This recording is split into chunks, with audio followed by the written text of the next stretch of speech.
تعالوا مع بعض نكشف. انا لسه ما فتحتش على بيض اللحم.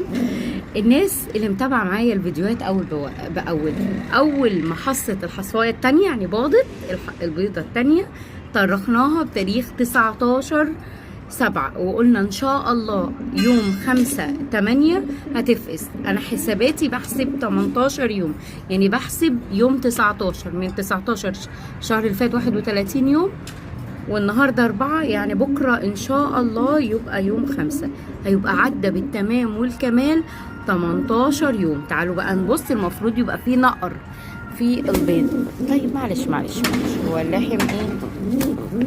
معلش نبص كده ان شاء الله. بصوا شايفين ادي اول واحده اهي نقرت، نشوف الثانيه اهي.